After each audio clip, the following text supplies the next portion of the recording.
तलाक तलाक तलाक। तभी शायरा बानो आई, उनका कहना था कि हिंदुओं में तो सही है, पूरे जीवन भर एलिमनी देनी पड़ती है अगर डिवोर्स होता है तो। यहाँ तो जो इद्दत पीरियड होता है, सिर्फ इद्दत पीरियड के दौरान ही एलिमनी देनी है, बाकी छुट्टी। तो शायरा बानो का कहना था कि भाई ये कैसा है, हिंदुओं की औरतों का सही है। So hello everyone, good afternoon to all and चलिए स्टार्ट करते हैं आज का लेक्चर। डीपीएसपी, सबसे पहले तो हम इसकी मुख्य विशेषताएं देखते हैं, यानी कि सेलिएंट फीचर्स क्या हैं।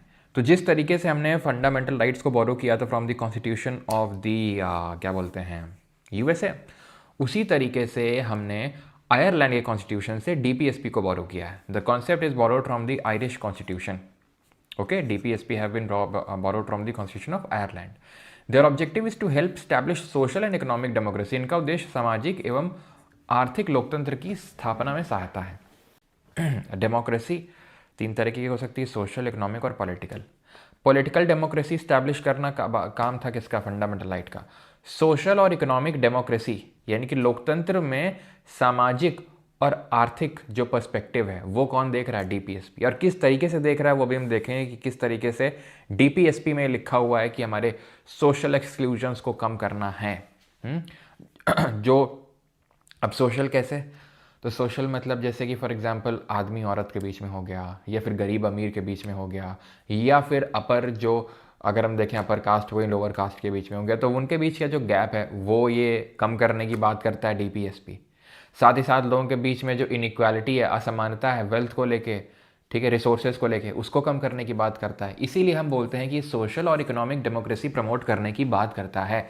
DPSPs reflect the vision of a welfare state as outlined in the constitution. ये ठीक है संविधान में उल्लेखित कल्याणकारी राज्य के दृष्टिकोण को प्रतिबिंबित करते हैं। यानी कि ये हमारे एक वेलफेयर स्टेट के विजन को आउटलाइन करता है कि हमारा एक स्टेट मतलब एक तरीके से हमारा कंट्री इस तरीके का होना चाहिए, मतलब एक आइडियल कंट्री स्टैब्लिश करने के लिए इसने कुछ इस तरीके से रूल्स या ड्यूटीज़ दे रखी हैं स्टेट को कि ये सारी चीज़ें करो जिससे हमारा समाज, जिससे हमारा देश ओवरऑल अच्छा बनेगा।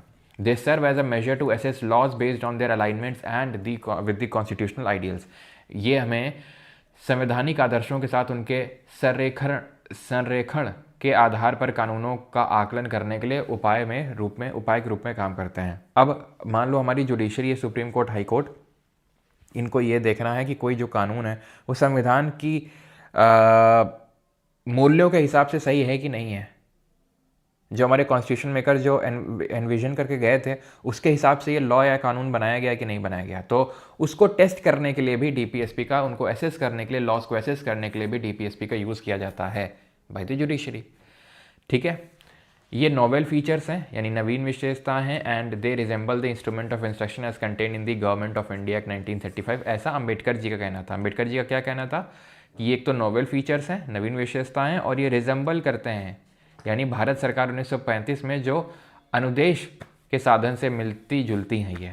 अब देखो था क्या कि एक एक्ट आया था आपका गवर्नमेंट ऑफ इंडिया एक्ट 1935 जिसको बोलते हैं भारत सरकार अधिनियम 1935। उसमें कुछ डायरेक्शन दिए गए थे वॉइस रॉय को कि सुनो वॉइस रॉय, तुमको ये करना है लोगों के लिए। उसी तरीके से अंबेडकर जी का कहना था कि ये यहाँ पे जो डीपीएसपी हैं ये डायरेक्टिव्स दिए गए हैं, जैसे उसमें दिए गए थे वॉइस रॉय को, तो यहाँ दिए गए स्टेट को, एक तरीके से सरकार को, कि तुम्हें ये सारी चीज़ें करनी है।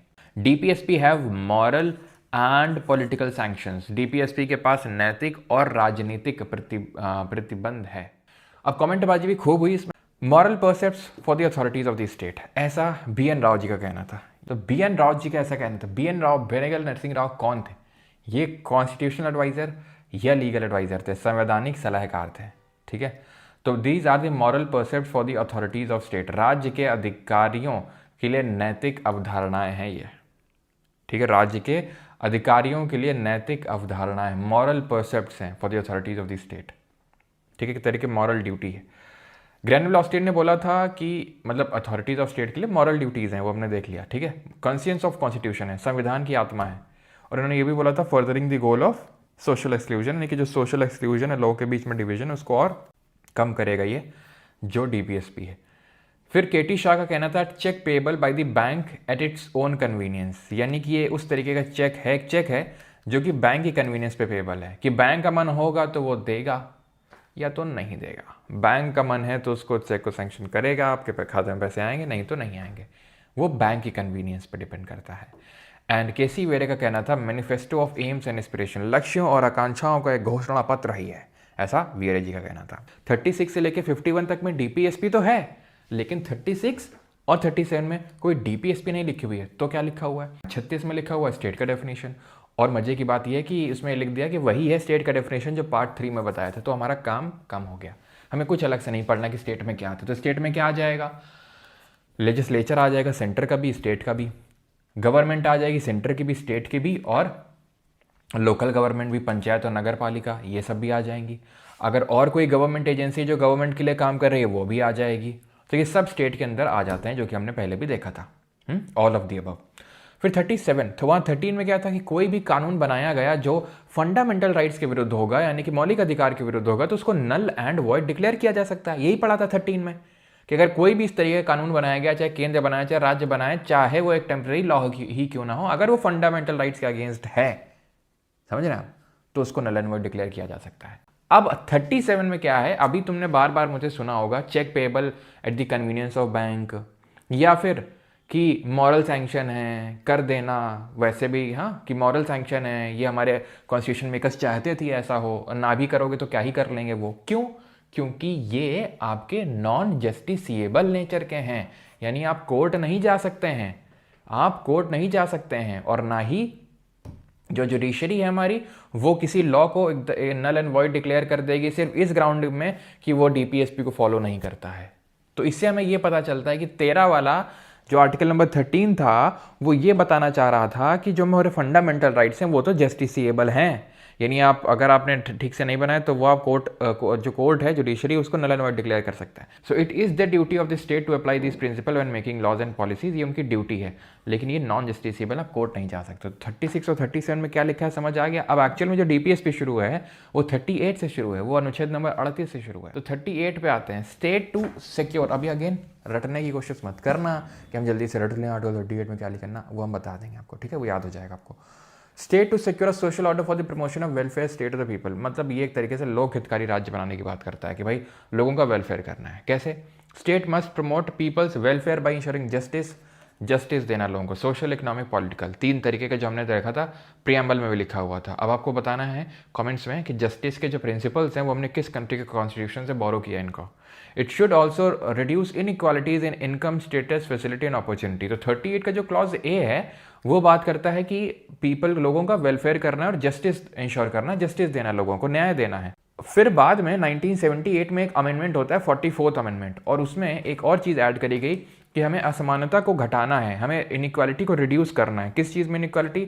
इनकम में, स्टेटस में, फैसिलिटी में, अपॉर्चुनिटी में, यानी कि आय, स्थिति, सुविधाओं और अवसरों में असमानता को घटाना है। इनइक्वालिटी क्यों? ठीक है, कि किसी के पास ज़्यादा फैसिलिटीज़ है, किसी के पास कम, किसी के पास ज़्यादा अपॉर्चुनिटीज़ है, किसी के पास कम, तो ये सब ना होना चाहिए। सबको ये कोशिश करना है कि सबको समान अवसर मिले। देन आते हैं 39 पे, certain principles of policy to be followed by state, state should work to ensure. तो स्टेट को काम करना है किन चीज़ों को इंश्योर करने के लिए? पहला, लाइवलीहुड फॉर ऑल सिटीजन, सभी नागरिकों के लिए आजीविका। What does livelihood means? Livelihood, आजीविका का मतलब ये होता है कि जिससे वो अपना जीवन यापन कर सकें, उसको बोलते हैं लाइवलीहुड, ठीक है, लिवलीहुड। जैसे कि मैं मान लो काम कर रहा हूँ, मैं आपको पढ़ा रहा हूँ, तो ये मेरा लाइवलीहुड है, इससे मेरा जीवन यापन चल रहा है। दूसरा है fair distribution of resources for the common good, सामान्य भलाई के लिए संसाधनों का उचित वितरण होना चाहिए। फेयर डिस्ट्रीब्यूशन, सही तरीके से जितने भी हमारे रिसोर्सेज हैं उनका इक्वल डिस्ट्रीब्यूशन होना चाहिए, संसाधन जो भी हैं, ठीक है। Avoiding concentration of wealth and production, धन और उत्पादन के संकेंद्रण से बचना है। ऐसा ना हो कि पूरी जो वेल्थ है सिर्फ, जैसे आज क्या है, आज है इनइक्वालिटी, ठीक है। ऑक्सफैम जो है इनइक्वालिटी रिपोर्ट को पब्लिश करता है और वो हमें बताता है, ठीक है, वो हमें क्या बताता है? वो हमें बताता है कि, ठीक है, जो टॉप 1% है, ठीक है, इंडिया में अगर हम बात करेंगे, जो टॉप 1% है उसने मैक्सिमम वेल्थ होल्ड करके रखा हुआ है। Equal pay for equal work होना चाहिए, पुरुषों और महिलाओं के लिए समान कार्य के लिए समान वेतन होना चाहिए। अगर इक्वल वर्क कर रहे हैं तो इक्वल सैलरी भी, इक्वल वेजेस भी उनको मिलना चाहिए। ऐसा नहीं कि आदमी को ज़्यादा तनख्वाह मिल रही है और औरत को कम, इस तरीके से, ठीक है। E, protection of workers health and children from exploitation, श्रमिकों के स्वास्थ्य और बच्चों को शोषण से बचाना है। वर्कर की हेल्थ प्रोटेक्ट करके रखनी है और चिल्ड्रंस को एक्सप्लॉयटेशन, शोषण से बचाना है। Proper development of opportunities for children, बच्चों के लिए उचित विकास के अवसर पैदा करने हैं, ठीक है। अब इसको हम याद कैसे रखेंगे, इसका भी यहाँ यहीं पे देख लो, LDC गोज टू PHC। तो एक इस तरीके से याद कर लो, एक लोअर डिवीजन क्लर्क है जो कि एक पब्लिक हेल्थ सेंटर में काम करता है, तो LDC गोज टू PHC। तो L से लाइवलीहुड हो जाएगा, D से डिस्ट्रीब्यूशन ऑफ मटेरियल रिसोर्स हो जाएगा, C से कंसेंट्रेशन ऑफ वेल्थ हो जाएगा, P से equal pay for equal work हो जाएगा, H से हेल्थ, वर्कर की हेल्थ एंड चिल्ड्रन हो जाएगा, एंड C से हो जाएगा यहाँ पर children, proper development opportunities for children. तो LDC गोज टू PHC। आपको क्लॉज बाय क्लॉज याद हो जाएगा आर्टिकल नंबर 39 कि भाई आप आंख बंद करेंगे तो आपको L से क्या नजर आएगा, लाइवलीहुड, D से डिस्ट्रीब्यूशन, C से कंसेंट्रेशन, P से equal pay for equal work, पे नजर आएगा, ठीक है। H से हेल्थ, वर्कर की हेल्थ, ठीक है, और उनकी स्ट्रेंथ, एंड C से चिल्ड्रन, ठीक है, कि उनकी डेवलपमेंट के लिए प्रॉपर हमें अपॉर्चुनिटीज़ को डेवलप करना है, किसको, स्टेट को। अब आते हैं 39A पे, ठीक है, ये है 39A, अनुच्छेद 39 का। This talks about equal justice and free legal aid to the poor and weaker section of society, यानी गरीब एवं कमजोर वर्ग को समान न्याय एवं निःशुल्क कानूनी सहायता देनी है। अब इसमें जैसे मैं आपको एग्जाम्पल दूँ कि किस तरीके से स्टेट हमारा जो DPSP उनको फॉलो करता है, ठीक है, DPSP इसको फॉलो करता है। तो अभी आपका लोक अदालत चलती हैं, लोक अदालत में क्या है, ठीक है, लोक अदालत में तुरंत आपका जो है डिस्प्यूट सॉल्व होता है, ठीक है। नालसा के तहत आप के अगर पास वकील नहीं है, ठीक है, तो आप क्या कर सकते हैं, फ्री लीगल एड, यानी फ्री वकील आपको मिलेगा। वो बात अलग है कि वो काम चलाऊ टाइप होता है, ठीक है। तो यहाँ पे क्या, लोक अदालत के थ्रू आपको फ्री लीगल एड दी जाती है। अब लोक अदालत का गठन कैसे हुआ, तो नेशनल लीगल सर्विसेज अथॉरिटी, एक अथॉरिटी उसको ऑर्गेनाइज किया गया और उसके थ्रू लीगल सर्विसेज जो एक्ट आया था, पार्लियामेंट ने पास किया था लीगल सर्विसेज एक्ट, उसके थ्रू जो है लोगों को मुफ्त में कानूनी सहायता दी जाती है, निःशुल्क कानूनी सहायता दी जाती है। तो एक तरीके से उस एक्ट को लाके, उस अधिनियम को लाके हमारे स्टेट ने, हमारी सरकार ने किया क्या, आर्टिकल नंबर 39A को एक तरीके से उसको फुलफिल किया, उस अपने DPSP को फुलफिल किया, ठीक है। लोगों को फ्री लीगल एड देनी है और इक्वल जस्टिस दिलाना है, जो पुअर और वीकर सेक्शन है। देन 40 बात करता है विलेज पंचायत को ऑर्गेनाइज करने की, ग्राम पंचायतों का संगठन करना है। इसी तरह अगर हम बात करेंगे आर्टिकल नंबर 41 अनुच्छेद 41, ये बात करता है right to work, education and public assistance in certain cases, कुछ मामलों में काम, शिक्षा और सार्वजनिक सहायता का अधिकार, यानी कि इसमें राइट टू वर्क भी है, राइट टू एजुकेशन भी और पब्लिक असिस्टेंस भी है। आगे बढ़ें तो राइट टू वर्क समझ में आ गया। Then just and human working conditions and maternity leave, ये 42 में है कि जहाँ पे लोग काम कर रहे हैं, जहाँ पे मजदूर काम कर रहे हैं, जो लोग काम कर रहे हैं, वहाँ पर जस्ट और ह्यूमन कंडीशन होनी चाहिए, यानी कि जो कार्य की परिस्थितियाँ हैं वो अच्छी होनी चाहिए। ऐसे नहीं कि बहुत ही गंदी कंडीशंस में वर्कर्स को काम करना पड़ रहा है, वो चीज़ को इंश्योर करना है। इसके लिए लेबर लॉज हमारी सरकार लाई। देन 43 बात करता है किसकी, living wages and decent working conditions. यहाँ पे तो ये तो हो गया just and human working condition होनी चाहिए, मैटरनिटी रिलीफ होनी चाहिए, लेकिन जीविका मजदूरी मिलनी चाहिए, इतना सैलरी मिलना चाहिए, इतना भत्ता मिलना चाहिए कि उससे जीवन यापन भी चल सके, ये भी इंपॉर्टेंट है, ठीक है। देन 43A बात करता है वर्कर का participation in the management of industries, उद्योगों के प्रबंधन में श्रमिकों की भागीदारी होनी चाहिए। अब कोई भी, इसका मतलब ये है कि जैसे इंडस्ट्री के जो वर्कर्स हैं, ठीक है, उनसे पूछ के डिसीजन लेना चाहिए, कोई भी जो भी डिसीजन लिया जाए उनसे पूछ के लिया जाए, उनकी उस पर भागीदारी हो। इसीलिए आपने देखा होगा लेबर यूनियन, आपने सुने होंगे, लेबर यूनियन इसीलिए बनाए जाते हैं सो दैट उनका भी वर्क, जो इंडस्ट्री है उसके मैनेजमेंट में रोल हो, वो अपनी बात को रख सकें आगे, ठीक है। तो वो यहाँ पर 43A में है कि भाई जो उद्योग है उसके प्रबंधन में श्रमिकों की भागीदारी भी होनी चाहिए। 43B, अब किस अमेंडमेंट से किसको जोड़ा गया वो बाद में देखेंगे, वैसे आप यहाँ पे सब लिखा हुआ है, आप देख सकते हैं साथ साथ, लेकिन इसको लास्ट में मैं आपको समराइज भी करूँगा आपको, ठीक है, चिंता मत करिए। देन 43B बात करता है फॉर्मेशन ऑफ कोऑपरेटिव सोसाइटी या promotion of cooperative society. Cooperative society मैंने आपको बताया था, एग्जाम्पल भी दिया था, जैसे अमूल है कोऑपरेटिव सोसाइटी, जहाँ पे कोई एक ओनर नहीं होता है, जो वर्कर होते हैं वही ओनर होते हैं, सारे लोग, कुछ लोग मिल के आते हैं और एक इंडस्ट्री बनाते हैं, एक सोसाइटी बनाते हैं और कॉमन गुड के लिए एक तरीके से काम करते हैं वो, तो उसको कोऑपरेटिव सोसाइटी बोलते हैं। कि वर्किंग कंडीशन तो हैं ठीक है, जहाँ काम करते हैं अच्छे, लेकिन पैसा बहुत कम देता है मालिक। थोड़ा पैसा हो जाता तो ठीक रहता। तो उसने जो है क्या इंश्योर किया, लिविंग वेज मिलना चाहिए लोगों को।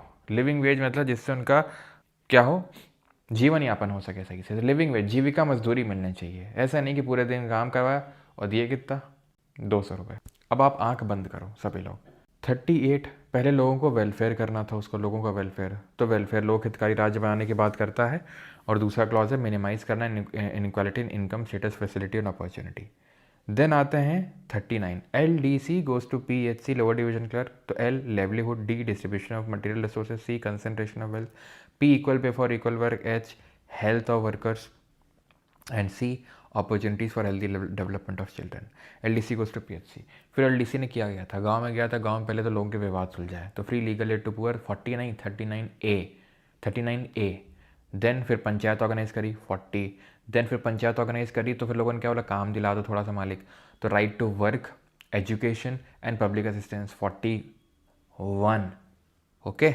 देन 42 में क्या था कि मालिक वर्किंग कंडीशन ठीक करवा दो, मैटरनिटी लीव दिला दो हमारी महिलाओं के लिए, तो वो किया 42। देन मालिक इतना खर्चा हो गया है तो लिविंग वेज दिलवा दो 43।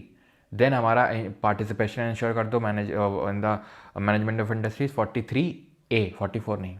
देन कुछ ऐसा बता दो मालिक कि हम अपना खुद का धंधा कर सकें 43B, कोऑपरेटिव सोसाइटी।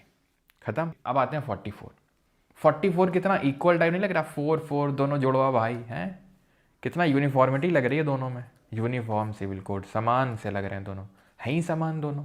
तो समान नागरिक संहिता दी है 44 में। तो यूनिफॉर्म समान नागरिक संहिता, state shall endeavour to secure for the citizens a uniform civil code throughout the territory of India. इसमें ये बोलता है कि यूनिफॉर्म सिविल कोड की जो कानून हैं, जो लॉज हैं, वो सब धर्मों के लिए एक समान लागू होंगे। चाहे तुम हिंदू हो, चाहे मुस्लिम हो, चाहे क्रिश्चियन हो, चाहे सिख हो, चाहे कुछ किसी भी धर्म से हो, सेम कानून होगा। जैसे अभी नहीं है क्या कई जगहों में, जैसे कि फॉर एग्जांपल मुसलमानों में, अभी मुस्लिमों में ट्रिपल तलाक नहीं है, लेकिन पहले तो था तलाक तलाक तलाक। तभी शायरा बानो आई, उनका कहना था कि हिंदुओं में तो सही है, पूरे जीवन भर एलिमनी देनी पड़ती है अगर डिवोर्स होता है तो, ठीक है। महिला के गुजारा के लिए भत्ता देना पड़ता है, एलिमनी बोलते हैं उसको, पूरे जीवन भर। यहाँ तो जो इद्दत पीरियड होता है, मुसलमानों में इद्दत पीरियड होता है, और सिर्फ इद्दत पीरियड के दौरान ही एलिमनी देनी है, बाकी छुट्टी। तो शायरा बानो का कहना था कि भाई ये कैसा है, हिंदुओं की औरतों का सही है, उनके लिए तो है कि पूरे जीवन भर उनको, हमें क्यों नहीं। इसने मेरे पति ने इतने साल हो गए शादी के, अब इसका मन हुआ है किसी और से शादी करने का, इसमें हमारी क्या गलती है। तो मतलब इस तरीके से उसमें था। तो समान तो कानून नहीं था, अभी भी ज़्यादातर नहीं है। हिंदू का अलग से कई सारी चीज़ों में उनके अलग लॉज रहते हैं, मुसलमानों के अलग रहते हैं। इस तरीके से सब धर्मों का कुछ ना कुछ रहता है। यूनिफॉर्म सिविल कोड आने से ये होगा कि सारे धर्मों के लिए एक तरीके से कानून लागू होगा, that is uniform civil code. ठीक, तो ये चीज़ है। अगर इंडिपेंडेंट इंडिया में अगर बात करेंगे तो इट वुड बी उत्तराखंड, जहाँ पे अभी रिसेंट में यूनिफॉर्म सिविल कोड लागू हुआ। कहाँ पर? उत्तराखंड में।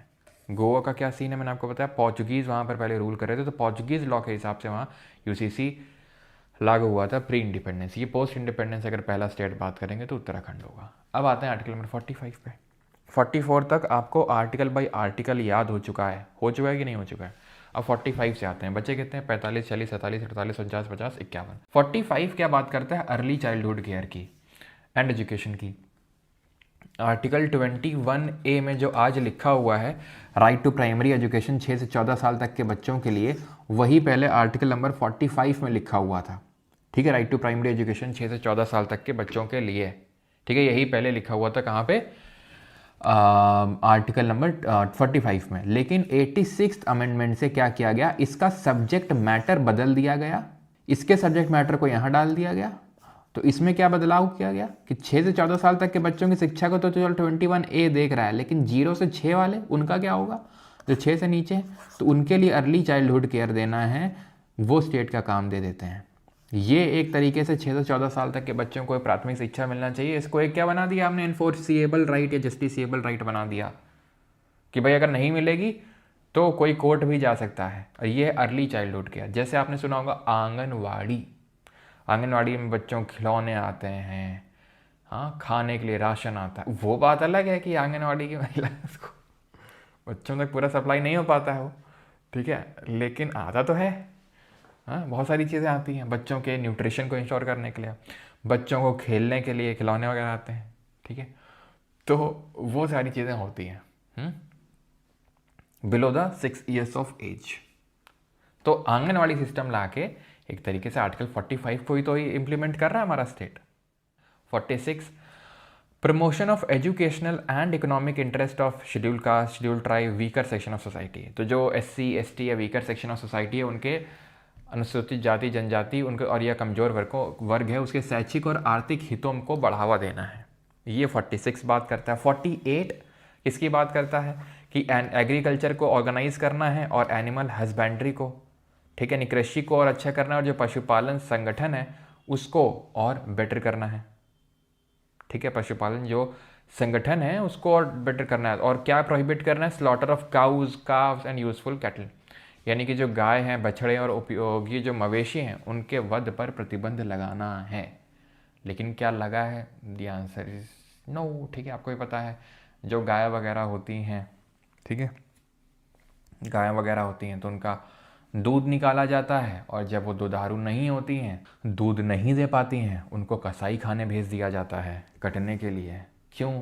क्योंकि उसको फीड करने में खर्चा जो इतना आता है, ठीक है, वैसे जो पहले गाय पाली जाती थी आउट ऑफ लव, केयर, ये सारी चीज़ें गाँव में रहती हैं ऐसी जगह, लेकिन मोस्टली जो गाय हैं उनको सिर्फ दूध निकालने का एक जरिया माना जाता है, ठीक है, आपको पता है गलत तरीके से उनका बर्थ होता है, गलत तरीके से दूध निकाला जाता है ना, क्या क्या होता है, गंदी कंडीशन में वो बेचारी रहती हैं, और जैसे ही दूध देना बंद किया उनको कसाई खाने भेज दिया जाता है। 47 अगर बात करें, ये ड्यूटी देता है to raise nutrition, living standard and public health, पोषण, जीवन स्तर और सार्वजनिक स्वास्थ्य को बढ़ाने का कर्तव्य दिया गया है कि न्यूट्रिशन रेज करना है, तभी आपको पता है मिड डे मील का कॉन्सेप्ट लाया गया, लिविंग स्टैंडर्ड बढ़ाना और पब्लिक हेल्थ अच्छी करनी है। 48 में एनवायरनमेंट को प्रोटेक्ट करना है, ऐसा स्टेट को डायरेक्शन दिया गया। फॉरेस्ट को, वाइल्ड लाइफ को प्रोटेक्ट करना है, ठीक है, the state shall protect the and improve the environment and safe guard forest and wild life.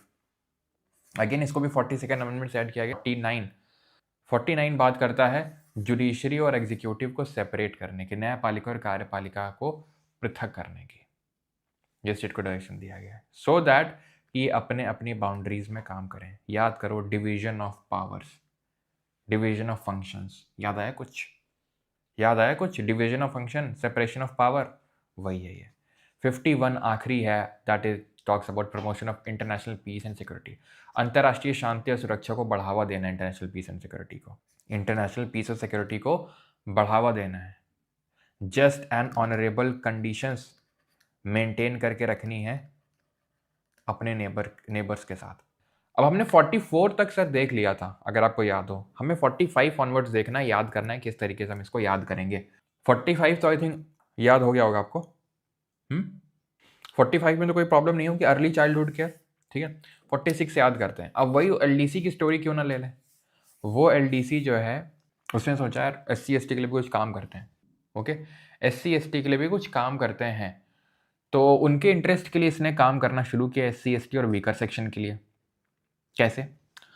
उसने सबसे पहले तो एग्रीकल्चर और एनिमल हस्बेंड्री को क्या किया, पहले तो उसने क्या किया, उसने सबसे पहले उनका न्यूट्रिशन रेज करना चाहा, लिविंग स्टैंडर्ड रेज करना चाहा, और पब्लिक हेल्थ। कैसे?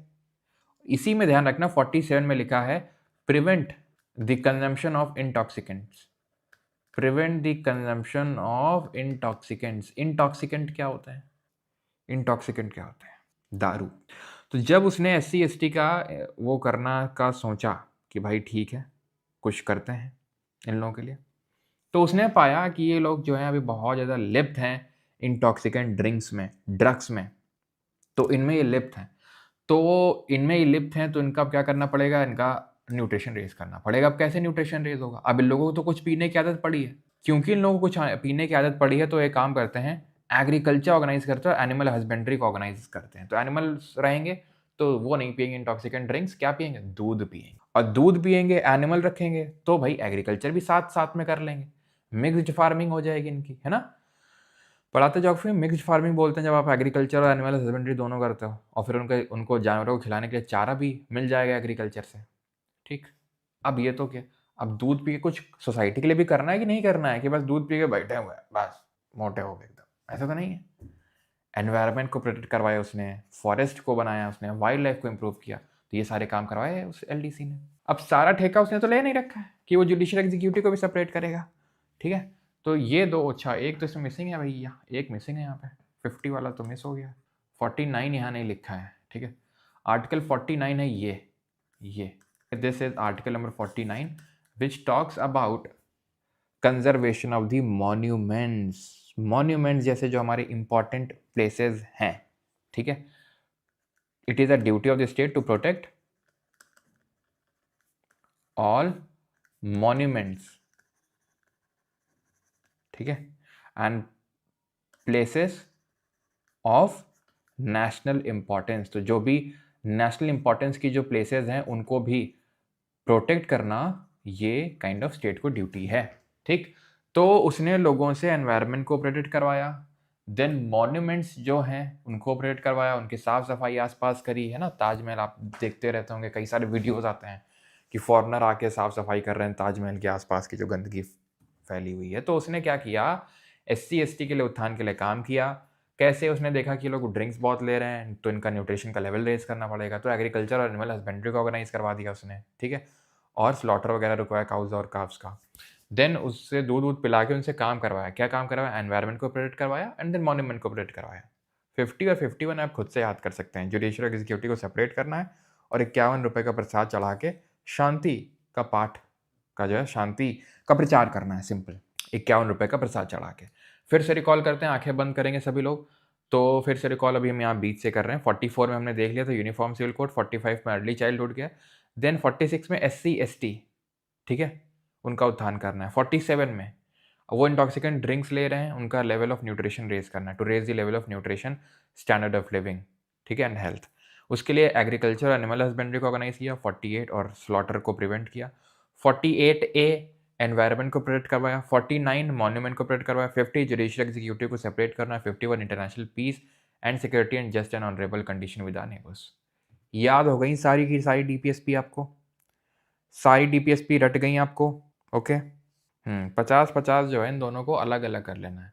50 तुम लो, 50 तुम लो, यानी कि दोनों अलग अलग हो जाओ, 50 तुम लो, 50 तुम लो, बस। क्लासिफिकेशन ऑफ DPSP, राज्य नीति निर्देशक सिद्धांत जो उनका वर्गीकरण किया गया है, कहाँ किया गया, कहीं नहीं किया गया, संविधान में नहीं किया गया, ये हम कर देते हैं। पहली बात तो ऐसा वर्गीकरण संविधान में नहीं है, ये पढ़ने की सूटेबिलिटी के हिसाब से कर दिया जाता है। 3 उसमें कैटेगरीज में सोशियो इकोनॉमिक बोल दिया जाता है, एक गांधीयन DPSP बोल दी जाती है और एक लिबरल इंटेलेक्चुअल बोल दी जाती है। ठीक है,